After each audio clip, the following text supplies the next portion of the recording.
Kakaalis lang ni Tita Rica. Eh di kumura ka na. Habang wala yung dalawang bruha, maghalugog ka na ng bahay.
Tulso talaga itong mag-inang to.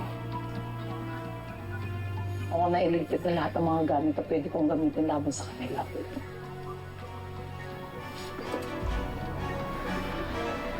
Yes, Franz.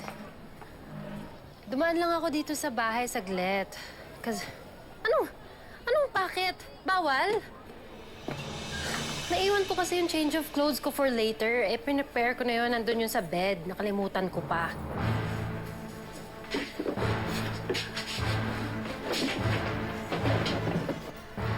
Anyways, please tell the vloggers na hintayin nila ako kasi this might be my last tour with them, okay? Okay, ito pa siya. Ito pa siya.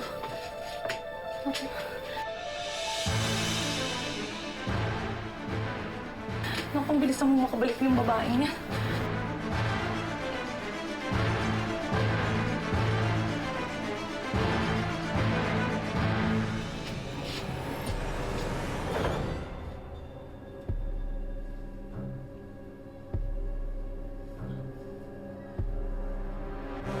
Ange, is everything all right? Are you still there? Hello? Yeah. I just realized na naiwan ko pala yung window na open sa room ko.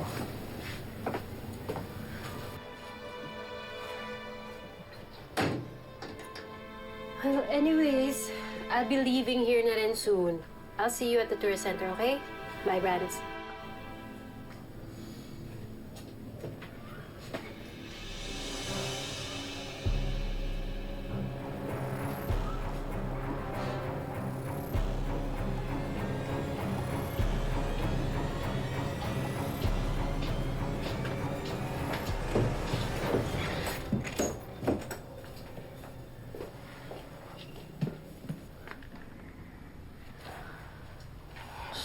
Tiga na ako dun, ah.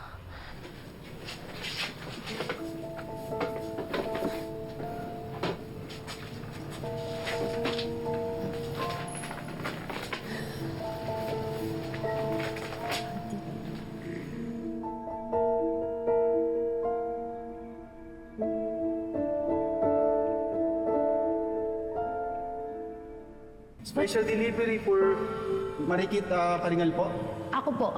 Yes po, ito po ma'am. Ako po? Yes, Marikit. para sa inyo po. I have a surprise for you. Should be there by now.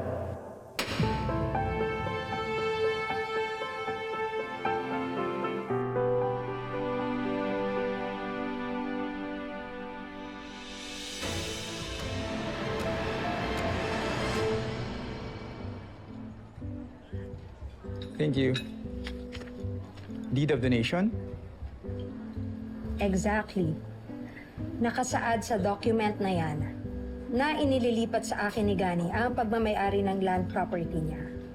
Which means, ako na ang may karapatan and sole authority na ibenta ang lupa niya. I must say I'm impressed. Pero paano ka nakasecure ng signature ni Gani? And di ba kailangang in-notarize ang document for it to be valid and legal? First of all, Hindi naman siya ang pumirma niya. I just forged his signature. Madali lang naman gayahin. Pangalawa, let's just say na I have an old friend na kayang gawing valid and legal ang papeles na yan. So wala na tayong poproblemahin. May connections ka naman pala eh. E di sana noon mo pa pineke ang pirma ni Gani. Nang hindi na tayo naghintay ng ganito katagal. Ano ka ba naman? Of course I cannot do that nung buhay pa si Gani. E di magdududa yon. At saka pwede niyang i-contest ang legalities ng papers na yan. But now that he's gone, I can do anything I want. At wala nang makakapigil sa akin. Not even that ikit. Wow, Rika. Gagawin mo talaga lahat. Just for the money. Just make sure na hindi ka mabubuko, ha? Maaaring ma-revoke ang donation. Pag limito yung mga pinagagawa mo, you can be put behind bars. Baka ako, madami pa dyan, ha? Trust me, Mr. Enriquez. Na-file na sa Registry of Deeds ang document na yan. So, lusot na tayo. Foolproof ang scheme ko. Well, if you say so, sana nga wala na tayong maging problema. Of course. And now na matutuloy na ang resort project, kapag nabenta na ang lupa, sa akin nang mapupunta ang 20 milyon na mapagbebentahan ng lupa. May isang 5 dilim, walang makukuha ang ikit na yan.